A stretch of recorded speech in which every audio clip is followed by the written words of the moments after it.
सहर्ष विकारा। सहर्ष होता है प्रसन्नता के साथ। इसमें क्या है, अव्ययीभाव समास है। अव्ययीभाव समास है, प्रसन्नता के साथ, खुशी के साथ, स्वीकार माने स्वीकार है। इसके जो कवि हैं वो हैं गजानन माधव मुक्तिबोध। गजानन माधव मुक्तिबोध इसके जो कवि हैं वो है गजानन माधव मुक्तिबोध।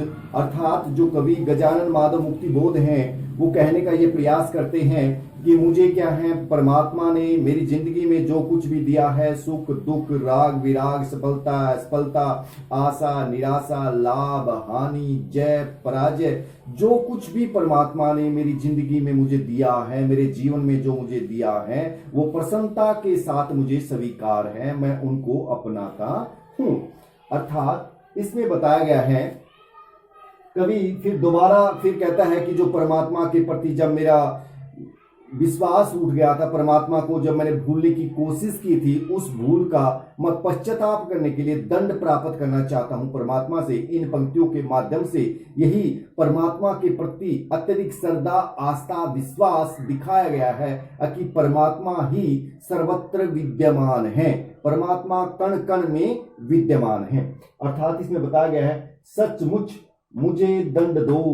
अर्थात जो कवि कहते हैं कि वास्तविक रूप में हे परमात्मा मुझे आप दंड दो, सजा दो, कि भूलूं मैं, कि भूलूं जो आपको भूल जाने की, हे परमात्मा आपको जो भूल जाने की जो मैंने भूल की है, ठीक है, आपके ऊपर से जो मेरा विश्वास उठा है, उसके लिए मैं वास्तविक रूप से दंड का भागी हूं, मैं दंड प्राप्त करना चाहता हूं।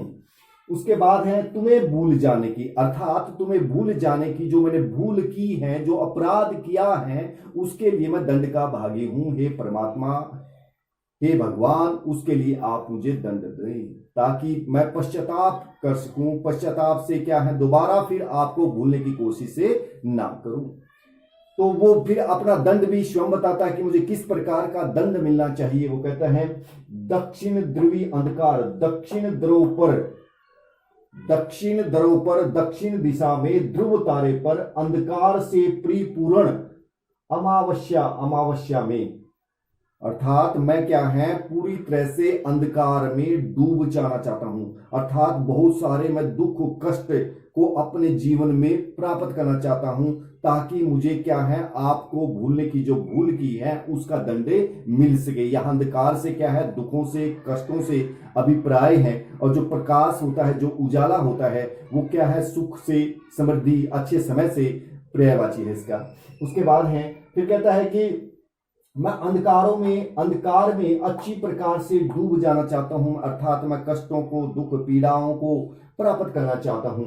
फिर उनको, उस अंधकार को मैं अपने शरीर पर, अपने चेहरे पर, अपनी अंतर आत्मा पर देखना चाहता हूं। उसका जो प्रभाव है, उसके उन दुखों का जो प्रभाव है, उन दुखों को मैं अपने शरीर पर, अपने चेहरे पर, अपने अंदर, अपनी अंतरात्मा पर उसका प्रभाव मैं देखना चाहता हूं।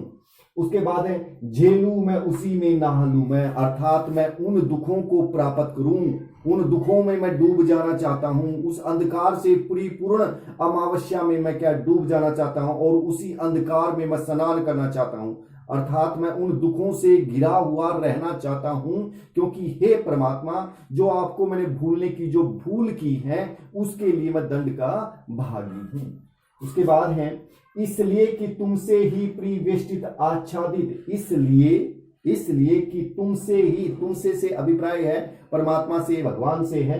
परिवेष्टित माने घिरे हुए, आच्छादित माने ढके हुए, क्योंकि मैं जो चारों तरफ क्या है, आपसे ही घिरा हुआ हूं, आपके कार्यों से ही मैं घिरा हुआ हूं, ढका हुआ हूं। ठीक है जी।